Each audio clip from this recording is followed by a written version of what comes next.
Bismillahirrahmanirrahim. Bismillahirrahmanirrahim. Assalamualaikum warahmatullahi wabarakatuh. Alhamdulillahirabbil alamin wassalatu wassalamu ala asyrafil anbiya'i wal mursalin nabiyina Muhammadin wa ala alihi wa sahbihi wa man tabi'a hudahu ila yaumiddin. Asyhadu an la ilaha illallah wahdahu la syarikalah wa asyhadu anna Muhammadan abduhu wa rasuluh sallallahu alaihi wasallam la nabiyya ba'dah. Mari kita bersyukur kehadirat Allah tabaraka wa taala yang senantiasa melimpahkan nikmatnya kepada kita semua. Kemudian salawat beserta salam senantiasa kita kirimkan buat Nabi kita Muhammad SAW beserta keluarga, para sahabat dan orang-orang yang senantiasa ittiba kepada sunnah beliau sallallahu alaihi wasallam. Allahumma salli ala Muhammad wa ala ali Muhammad kama shallaita ala Ibrahim wa ala ali Ibrahim innaka Hamidum Majid. Para ikhwah wal akhwat yang dirahmati oleh Allah Subhanahu wa taala, pada pagi hari yang berbahagia ini apel tausiah yang insyaAllah Ustaz sampaikan kepada kita semua adalah tentang satu kisah dari kisah-kisah yang termuat di dalam Al-Quranul Karim, yaitu kisah kaum Lut, kisah kaum Nabi Lut. Perlu kita ketahui bahwasanya Al-Quranul Karim, kata para ulama, isinya terbagi menjadi 3 bagian besar. Ya, yang pertama adalah tentang al-aqidah, tentang akidah, tentang tauhid. Ini bagian yang pertama dari Al-Quranul Karim. As-sulusul awal, sepertiga yang pertama. As-sulusul tsani, sepertiga yang kedua adalah tentang al-ahkam asy-syar'iyyah, tentang hukum-hukum syariah, tentang wudu, tentang salat, tentang zakat, tentang puasa, tentang haji, jihad, ya, rumah tangga, nikah, talak, rujuk dan sebagainya. Ini adalah as-sulusul tsani, bagian yang kedua dari Al-Quranul Karim. Dan as-sulusul tsalis, sepertiga yang ketiga dari Al-Quranul Karim adalah tentang al-qissah, tentang kisah. Dan kisah ini ya dalam Al-Quranul Karim itu sepertiga dari Al-Quranul Karim. Ya, menunjukkan bahwa kisah itu merupakan sesuatu yang sangat penting di dalam mendidik suatu umat. Oleh sebab itu Allah Subhanahu wa taala menceritakan banyak sekali kisah di dalam Al-Quranul Karim. Kisah nabi-nabi terdahulu, kisah umat-umat terdahulu, baik yang taat di antara mereka maupun yang bermaksiat yang menentang Allah Subhanahu wa taala kepada mereka. Selain itu Allah SWT juga kisahkan akibat dari setiap kaum yang menaati Allah SWT dan Rasulnya, dan juga yang menentang Allah SWT dan Rasulnya. Orang-orang yang menaati Allah dan Rasulnya dalam kehidupan mereka di dunia, maka mereka akan memperoleh as-sa'adah al-haqiqiyah, kebahagiaan yang sebenarnya fid dunya wal akhirah, di dunia dan di akhirat. Begitu juga dengan orang yang menentang Allah SWT, menentang Rasulnya, yang mengingkari Rasulnya, tidak beriman kepada Allah SWT dan kepada hari akhir, maka mereka juga akan merasakan akibat yang buruk dari sikap penentangan tersebut. Mereka akan merasakan akibatnya di dunia dan juga di akhirat. Dan di antara kisah yang Allah Subhanahu wa taala kisahkan kepada kita dalam Al-Qur'anul Karim adalah kisah kaum Lut. Kisah kaum Lut, yaitu suatu kisah yang sangat buruk perilaku mereka. Dan Allah Subhanahu wa taala kisahkan kepada kita agar kita mengambil ibrah, mengambil izah, mengambil pelajaran dari kisah tersebut. Ya, kaum Nabi Lut adalah suatu kaum yang mendiami suatu tempat yang sekarang disebut dengan Sadum dalam bahasa Arab. Yaitu menurut perkiraan berada di dataran rendah negeri Yordania pada zaman sekarang ini. Mereka ini, kaum negeri Sadum ini, mereka adalah pertama, mereka orang-orang musyrikin, orang-orang yang menyekutukan Allah SWT dalam ibadah. Ya, ini kejahatan yang luar biasa yang mereka lakukan, yaitu mereka al-isyrak billah, menyekutukan Allah SWT dengan berhala-berhala mereka dalam ibadah kepada Allah SWT. Selain itu mereka mempunyai kejahatan, yaitu merampok setiap kafilah dagang yang lewat di negeri mereka. Ya, rombongan orang yang pergi berdagang, mereka merampoknya ketika rombongan tersebut pulang ataupun pergi dari negeri mereka. Dan kejahatan mereka yang lebih parah dari itu adalah mereka penyuka sesama jenis. Laki-laki suka kepada laki-laki. Dan sebagian ahli tafsir juga mengatakan perempuan di antara mereka juga menyukai perempuan. Ya, mereka adalah orang sesama jenis, saling suka. Dan ini bukan penyakit yang baru terjadi zaman sekarang ini. Ya, sesama jenis, asyawaz, al-jinsi. Tapi sudah ada sejak zaman Nabi Lut, dan mereka adalah orang yang pertama melakukannya. Tidak ada umat-umat terdahulu yang melakukan kejahatan seperti yang dilakukan oleh kaum Nabi Lut ini. yaitu mereka penyuka sesama jenis. Laki-laki suka sama laki-laki dan perempuan suka sesama perempuan. Ya. Kemudian Allah SWT mengutus kepada mereka salah seorang nabinya yang mulia, Lut alaihissalam. Lut alaihissalam adalah keponakannya Nabi Ibrahim alaihissalam. Allah utus dia ke negeri Sadum ini untuk memberikan peringatan kepada kaum Sadum tersebut dari perbuatan-perbuatan buruk yang mereka lakukan. Mereka ahli syirik, orang yang melakukan kesyirikan. Maka Nabi Lut berupaya mendakwahi mereka agar menjauhkan diri mereka dari segala bentuk kesyirikan. Ya, siang malam beliau mendakwahi mereka. Mereka adalah orang yang suka merampok, ya, kafilah dagang yang lewat di kampung mereka. Maka Nabi Lut berusaha mendakwahi mereka sekuat tenaga yang ia punya agar kaumnya ini meninggalkan, ya, suatu tindakan yang buruk ini, yang jahat ini, merampok orang yang datang dan pergi, ya, yang melewati negeri mereka. Dan mereka adalah kaum yang penyuka sama jenis. Maka Nabi Lut yang benar-benar berusaha sekuat tenaganya untuk mengingatkan kaumnya dari, ya, perbuatan buruk ini, siang dan malam. Ya, dimanapun beliau berada, beliau ingatkan bahawa itu perbuatan yang buruk, yang keji, yang tidak sesuai dengan agama, dengan akal, dengan fitrah, dengan muruah manusia. Tapi apa jawabannya kaum Nabi Lut? Ya, kata mereka, kami tidak bisa meninggalkan apa yang telah biasa kami lakukan tersebut. Ya, sudah menjadi kebiasaan. Itulah yang kami sukai, itulah yang kami senangi. Kami tidak mempunyai selera terhadap perempuan.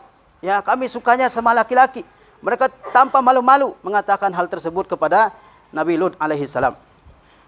Setelah berlalu begitu lama Nabi Lut berdakwah di tengah mereka, maka, ya, Allah Subhanahu wa taala mengirimkan kepada mereka malaikat-malaikat dalam bentuk laki-laki yang rupawan.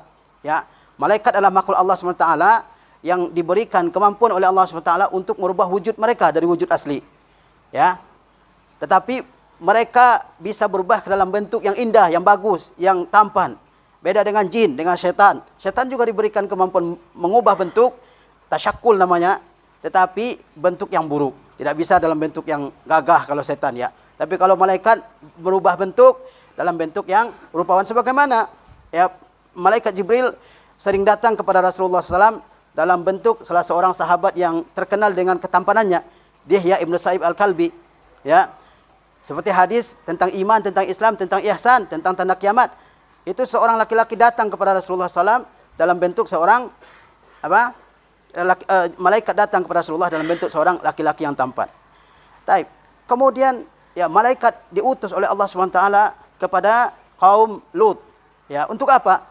Untuk menurunkan siksa dan azab kepada mereka. Malaikat datang dalam bentuk yang sangat menarik hati mereka, sangat tampan, sangat gagah. Ya. Kemudian malaikat-malaikat tersebut mampir atau singgah di rumah Nabi Lut. Begitu kaum Nabi Lut mendengar ada para lelaki yang tampan, yang gagah, yang sekarang sedang berada di rumah Nabi Lut, maka mereka sangat tertarik. Ya, mereka berlari menuju rumah Nabi Lut. Ya, karena mereka adalah orang-orang yang memiliki kelainan, sehingga ketika mendengar berita tersebut, mereka sangat tertarik. Ya, lebih dari tertariknya seorang laki-laki normal kepada seorang perempuan. Itulah, ya, apa yang mereka lakukan. Tetapi Nabi Lut alaihissalam, beliau sangat khawatir, ya, dengan keamanan dan keselamatan tamu-tamunya. Beliau tidak mau tamunya ini diusik dan diganggu di rumahnya. Dan Nabi Lut belum mengetahui bahwa tamu-tamu tersebut adalah para malaikat. Maka beliau berkata, kata beliau, "Lau anna li bikum quwwah." Seandainya saya memiliki kekuatan untuk mencegah kalian, jangan agar tidak mengganggu tamu-tamu saya. Au awi ila ruknin syadid, atau saya mempunyai keluarga yang akan melindungi saya ketika mendakwahi kalian, agar saya bisa mencegah perbuatan keji yang kalian lakukan. Nabi Lut alaihissalam begitu khawatir terhadap tamu-tamunya, ya, karena dia tahu bahwa perangai kaumnya sangat buruk, ya, menyukai sama jenis, laki-laki menyukai sama laki-laki. Maka beliau sangat khawatir, ya, sangat mencemaskan keadaan tamu-tamunya. Beliau mengatakan, "Lau anna li bikum quwwah." Seandainya saya punya kekuatan untuk mencegah kalian dari perbuatan-perbuatan tersebut, atau saya mempunyai keluarga yang kuat yang akan membela saya, ya, yang akan mempertahankan diri saya ketika saya mendakwahi kalian untuk meninggalkan perbuatan buruk tersebut. Ya, Nabi Lut alaihissalam boleh adalah seorang yang lemah, ya. Dia tidak mempunyai keluarga yang besar. Dia tidak mempunyai anak-anak laki-laki yang siap membela dakwah beliau. Beliau hanya memiliki 2 anak perempuan. Dan para nabi sebagaimana dikatakan oleh Imam Ahmad adalah abul banat atau abaul banat, adalah bapak dari anak-anak perempuan. Kebanyakan para nabi adalah ya bapak dari anak-anak perempuan, orang-orang yang lemah. Bahkan yang lebih memberatkan hati Nabi Lut alaihissalam, istrinya sendiri ya bukan menjadi pendukung dakwah Nabi Lut alaihissalam untuk mencegah perbuatan buruk kaumnya ini. Malahan dia sendiri, istrinya Nabi Lut ini, yang menjadi pendukung kaumnya. Ya, yang di dalam Al-Quran, dalam surah At-Tahrim dikatakan, fakhanatahuma. Keduanya, yaitu istri Nabi Nuh dan istri Nabi Lut, berkhianat kepada kedua orang Nabi tersebut. Istri Nabi Nuh berkhianat kepada suaminya Nuh alaihissalam, dan istri Nabi Lut juga berkhianat kepada suaminya Lut alaihissalam. Maksudnya, berkhianat dalam dakwahnya, bukan khianat dalam al-firash, bukan berkhianat dalam urusan ya kamarnya, tapi berkhianat dalam dakwahnya. Di mana kedua istri tersebut, istri Nuh dan istri Lut, dia tidak mendukung dakwah suaminya. Maka ya Nabi Lut begitu sedih, ya, begitu khawatir melihat tamu-tamunya diserbu oleh kaumnya, ya, orang-orang yang memiliki kelainan, dan mereka sudah tidak punya rasa malu. Ya, oleh sebab itu kata ulama, di antara efek buruknya perbuatan orang penyuka sama jenis itu adalah hilangnya rasa malu dalam hati mereka, dalam diri mereka. Maka malaikat kemudian memberitahu Nabi Lut alaihissalam siapa mereka yang sebenarnya, yang datang dalam bentuk laki-laki. Kata para malaikat tersebut, qalu, mereka berkata, ya Lutu inna rusulu rabbika. Wahai Lut, sesungguhnya kami bukan manusia, tapi kami ini adalah para utusan Tuhanmu, para utusan Tuhanmu. Ya, la yasilu ilaika. Mereka, kaummu, tidak akan bisa sampai ke rumahmu, tidak akan bisa masuk ke rumahmu untuk ya mengganggumu, menyakitimu, dan mereka juga tidak bisa sampai kepada kami untuk melakukan perbuatan-perbuatan keji yang biasa mereka lakukan. Kemudian kata para malaikat tersebut, fa asri bi ahlika bi qit'in minal lail. Berangkatlah kamu, pergilah kamu pada sebagian dari malam, membawa keluargamu. Keluarlah dari negeri ini, dari negeri Sadum ini. Ya, bawa keluargamu, anak-anakmu. Ya, dan malaikat menentukan waktunya kapan, yaitu pada sebagian dari malam. Kemudian kata para malaikat, wala yaltafit minkum ahad. Jangan seseorang di antara kalian yang pergi meninggalkan negeri Sadum ini menoleh ke belakang. Para ulama ahli tafsir mengatakan supaya mereka juga tidak tertimpa azab yang akan turun kepada kaum Nabi Lut. Mungkin ada di antara mereka yang melihat, yang ikut Nabi Lut ini ketika berangkat keluar dari negerinya, kalau dia menoleh ke belakang, mungkin dia akan balik karena ada keluarganya yang tertinggal di belakang. Dia kasihan kepada keluarganya. Maka Allah ingatkan, wala yaltafit minkum ahad. Jangan ada seseorang pun di antara kalian, wahai Lut dan kaummu yang mengikuti kamu, ketika berangkat keluar dari negerimu, jangan ada yang menoleh ke belakang. Ya. Kemudian kata Allah SWT, illam ra'ataka, kecuali istrimu, innahu musibuha ma asabahum. Sesungguhnya istrimu ini akan mendapatkan azab seperti azab yang menimpa kaummu. Karena dia tidak ya sefikrah dengan Nabi Lut alaihissalam. Dia malah mendukung kaumnya yang melakukan perbuatan keji tersebut. Inna mau'idahumus subuh. Sesungguhnya waktu turunnya azab kepada mereka adalah di waktu subuh. Alaysa subuhu biqarib. Bukankah waktu subuh itu sudah dekat? Jadi Allah Subhanahu wa taala ya mengirimkan malaikat untuk menyiksa, mengazab kaum Nabi Lut yang terus-menerus melakukan perbuatan keji tersebut dalam bentuk ya yang sangat menarik hati mereka, para lelaki. Kemudian para malaikat tersebut singgah dan mampir di rumah Nabi Lut alaihissalam. Ketika kaumnya mendengar ada para lelaki yang indah wajahnya mampir di rumah Nabi Lut, ya, kalau bahasa Arabnya yasilu lahul lu'ab, air liur mereka sampai menetes, ya, karena mendengar ada para lelaki yang ganteng di rumah Nabi Lut. Mereka menyerbu rumah tersebut dan Nabi Lut merasa sangat khawatir. Kemudian malaikat memberitahu bahwa kami ini bukan manusia, tapi para malaikat yang Allah utus untuk mengazab kaummu. Dan inilah ujian terakhir mereka. Ujian terakhir mereka adalah ketika mereka melihat lelaki ganteng, lelaki yang tampan. Apakah mereka akan melakukan perbuatan keji yang serupa atau mereka akan berhenti? Tetapi ternyata mereka tetap melakukan perbuatan keji tersebut. Kemudian Allah malaikat menyuruh Nabi Lut alaihissalam keluar dari negeri tersebut beserta keluarganya. Bahkan diingatkan jangan ada yang menoleh ke belakang, ya, supaya tidak tertimpa azab.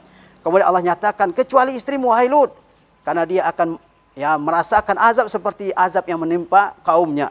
Dan Allah tentukan waktunya kapan azab tersebut datang. Ya.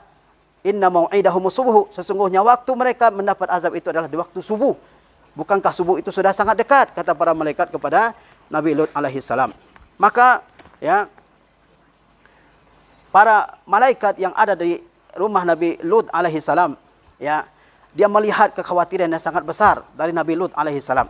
Setelah mereka menyebut siapa diri mereka sebenarnya, maka malaikat tersebut ya mengepakkan sayapnya sehingga orang-orang yang mengepung rumah Nabi Lut semuanya mengalami kebutaan pada matanya.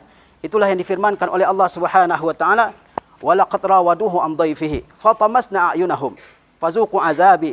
Ya, kata Allah Subhanahu wa taala, dan sesungguhnya mereka telah menggoda tamu-tamunya Nabi Lut alaihi salam. Ini laki-laki menggoda laki-laki. Ya, ini sangat hal aneh bin ajaib yang mereka lakukan. "Wa laqad rawaduhu an dhaifihi fatamasna a'yunahum." Mereka telah menggoda tamu-tamu Nabi Nuh ini. Ya, maka kata Allah SWT, kami buat buta mata mereka. Fatamasna a'yunahum. Sebelumnya hati mereka sudah buta. Ya, kemudian Allah SWT buat buta mata mereka. Maka mereka adalah kaum yang buta matanya dan juga kaum yang buta hatinya. Kemudian kata Allah SWT, fazuqu azabi wa nuzur. Maka kalian rasakanlah azabku dan juga peringatanku. Maka Nabi Nuh alaihi salam dengan kedua anak perempuannya berangkat dari kampungnya, ya, pada sebagian malam menuju negeri Syam. Dan Nabi Lut alaihi salam, Allah perintahkan untuk berjalan di belakang mereka, di belakang anak-anaknya serta orang-orang yang menjadi pengikutnya Nabi Lut alaihi salam, supaya tidak ada seorang pun yang tertinggal di antara mereka. Karena kalau tertinggal akan ditimpa oleh azab yang pedih. Ya, Allah Subhanahu wa taala berfirman, kata Allah Subhanahu wa taala, "Fa asri bi ahlika bi qit'in minal laili." Berjalanlah bersama keluargamu pada sebagian dari malam. Wattabi adbarahum, dan berjalanlah dan ikutilah bagian belakang mereka, yakni engkau berjalan di belakang mereka. Wala yaltafit minkum ahad, dan janganlah ya kalian menoleh ke belakang, ya, ke tempat kaummu yang akan menderita azab dan siksa dari Allah Subhanahu wa taala. Maka setelah datang waktu subuh tersebut, maka Allah Subhanahu wa taala ya menurunkan azab yang sangat pedih kepada mereka. Apa yang Allah turunkan? Yaitu batu-batu yang keras, tanah-tanah yang mengeras bagaikan batu yang telah disusun untuk meruntuhkan dan menghancurkan kaum Nabi Lut ini. Lalu kampung-kampung mereka yang mereka diami selama sekian tahun diangkat oleh Allah SWT ke langit, kampung-kampungnya beserta orang-orang yang ada menghuni kampung tersebut diangkat ke langit. Kemudian Allah Subhanahu wa taala balikkan kampung tersebut, ya, diangkat ke langit, ya, terlepas dari dasarnya, dari pondasinya, kemudian diangkat ke langit setinggi-tingginya. Bahkan para malaikat mendengar gonggongan anjing mereka, saking tingginya kampung tersebut diangkat. Kemudian kampung tersebut dibalikkan, ya, lalu dihujani dengan tanah-tanah yang mengeras bagaikan batu yang Allah SWT sediakan bagi mereka sebagai azab, sehingga mereka tertimbun dalam tanah dan mereka dihujani dengan ya batu-batu yang sangat panas yang telah Allah Subhanahu wa taala sediakan sebagai azab bagi mereka. Inilah salah satu bentuk azab yang Allah Subhanahu wa taala berikan kepada mereka. Sebagaimana kata Allah Subhanahu wa taala, "Falamma jaa amruna."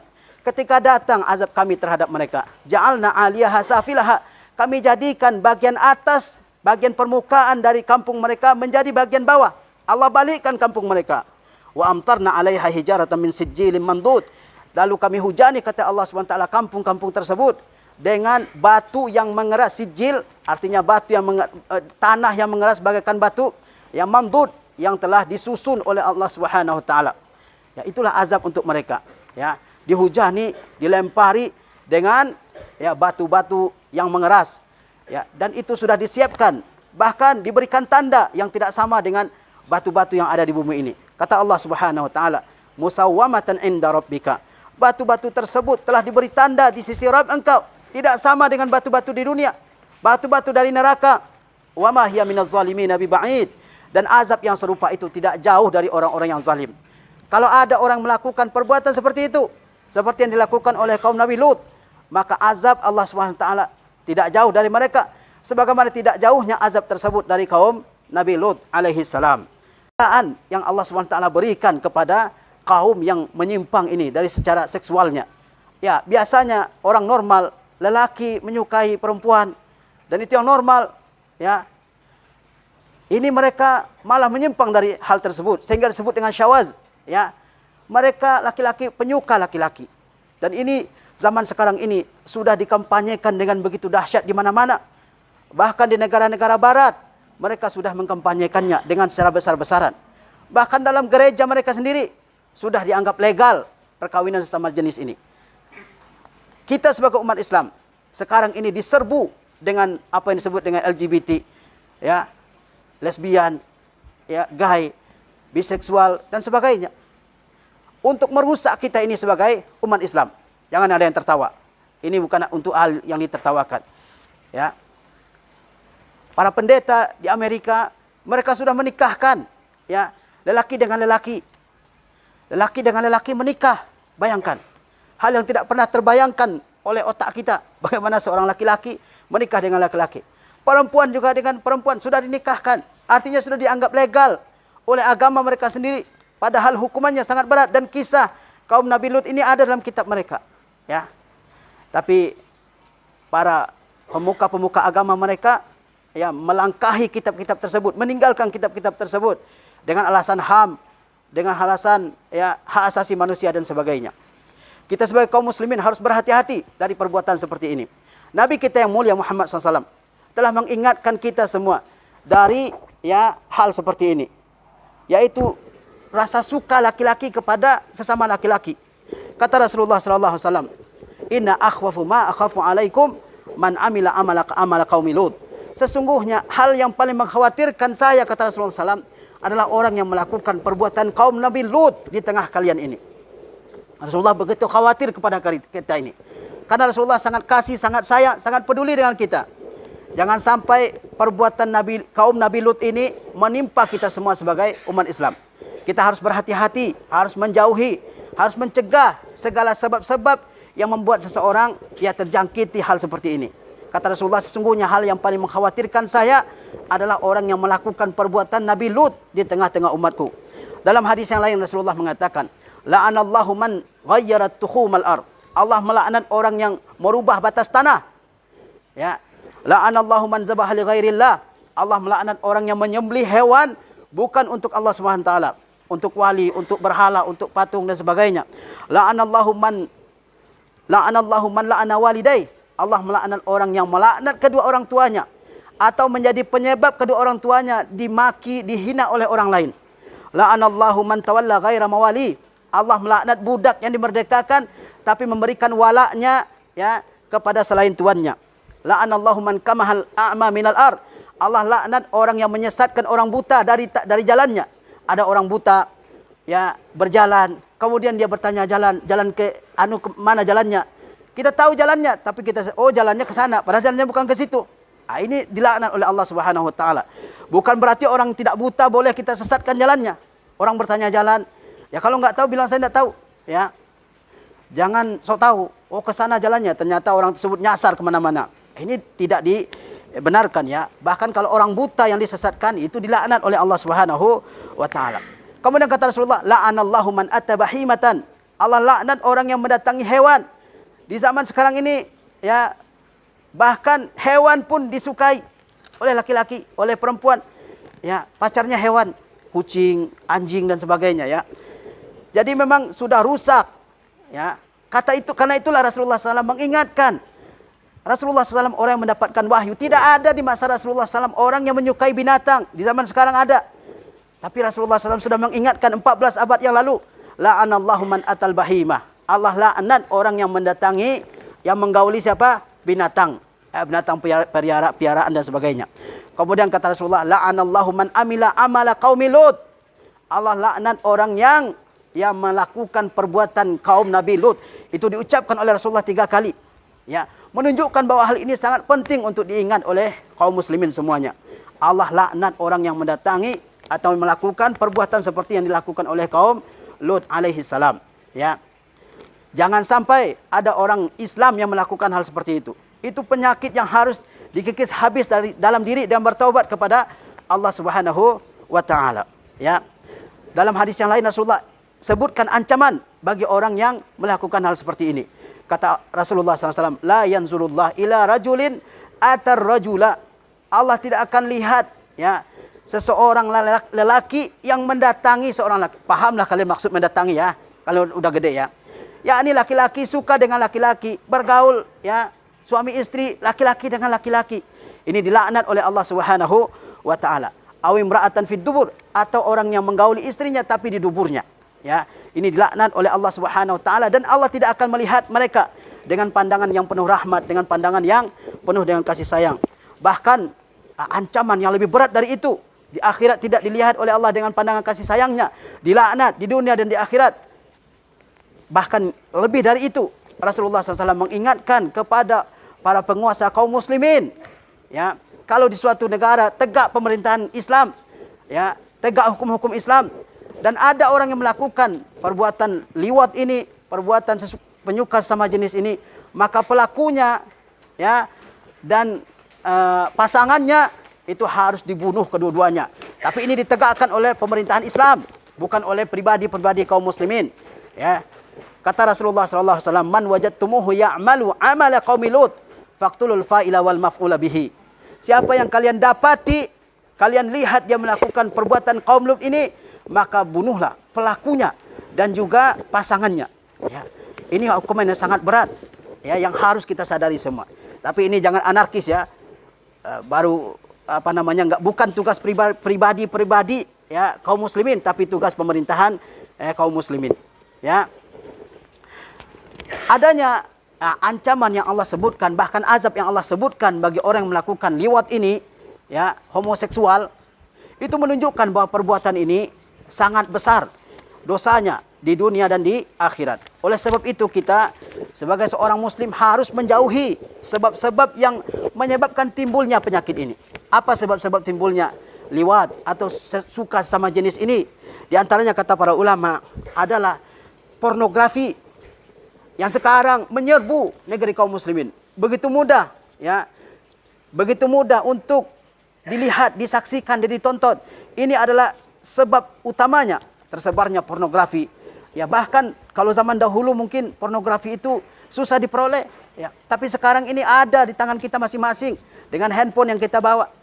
Maka kita harus berhati-hati dari alat ini, karena dia di samping membawa manfaat, mudaratnya juga besar kalau kita tidak bisa menggunakannya dengan baik. Kemudian juga adalah at-tasahul fi kashfil aurah, bermudah-mudahan dalam menyingkap aurat. Lihatlah laki-laki dengan laki-laki, kadang telanjang dada, ya, kadang malah tidur dalam satu selimut, dan ini dilarang oleh Rasulullah SAW. Ya, tidak boleh tidur dalam satu selimut laki-laki dengan laki-laki. Dan ini penyebabnya juga ada laki-laki yang olahraga, pahanya kelihatan, dadanya kelihatan, dan sebagainya. Padahal kata Rasulullah SAW, al-fakhizu aurah, paha itu adalah aurat. Ini kalau kalian berolahraga ini harus diperhatikan. Ya, jangan sampai pahanya terlihat, dadanya terlihat. Harus pakai pakaian yang menutupi aurat semuanya. Ya, memang aurat laki-laki itu dari surrah ila rukbah, dari pusar ke lutut. Tapi yang hal lain pun harus ditutup, ya, pakai baju. Karena ini adalah salah satu penyebab apa? Penyebab timbulnya hal-hal seperti itu. Di antara sebabnya juga adalah al-bu'du anid din, jauh dari agama.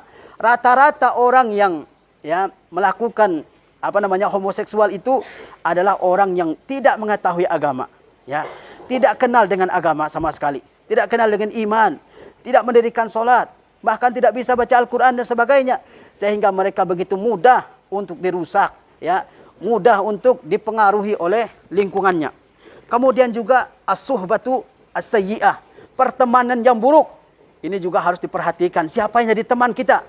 Kalau ada hal-hal aneh yang dia lakukan terkait hal ini, maka kalian jauhi, ya. Suka megang-megang hal-hal yang sensitif, ya, bagian-bagian tubuh yang tidak boleh dipegang. Ini adalah ciri-cirinya, maka ini harus dijauhi. Kita tidak curiga kepada teman, tapi hal-hal seperti ini harus kita jauhi. Apalagi di zaman sekarang ini. Di zaman sekarang ini, ya, ini adalah hal yang sudah menjadi isu internasional. Mereka mempropagandakannya kemana-mana, ya. Bahkan lewat alat-alat yang kita anggap hal biasa, tapi itulah simbol-simbol mereka, ya. Mainan-mainan anak, buku-buku pelajaran, ya, mereka semua isi dengan propaganda LGBT ini. Hal tersebut bisa merusak kita semua sebagai kaum muslimin. Kalau sudah rusak, ya, maka agamanya akan rusak, akhlaknya akan rusak, moralnya juga akan rusak, harga dirinya akan rusak, keluarganya akan rusak, kehidupannya akan rusak. Oleh sebab itu kita berhati-hati. Sesungguhnya peringatan-peringatan yang Allah sebutkan dalam Al-Quranul Karim itu bukan hanya untuk umat yang merasakan peringatan tersebut, tapi juga untuk yang hidup setelahnya. Azab yang menimpa kaum Lut itu bisa menimpa siapa saja, ya. Bahkan dalam beberapa sejarah dalam negeri Indonesia ini pernah dikisahkan ada yang melakukan hal yang sama, kemudian puncak gunung itu dihempaskan kepada mereka, dijatuhkan puncak, diangkat puncak gunung itu lalu dilemparkan ke kampung yang melakukan hal tersebut. Bisa menimpa siapa saja. Azab itu bisa menimpa siapa saja. Oleh sebab itu kita perlu berhati-hati, perlu mendalami agama, perlu menjaga aurat, perlu melihat siapa teman kita, perlu melihat lingkungan kita, ya, perlu berhati-hati dari orang-orang seperti itu.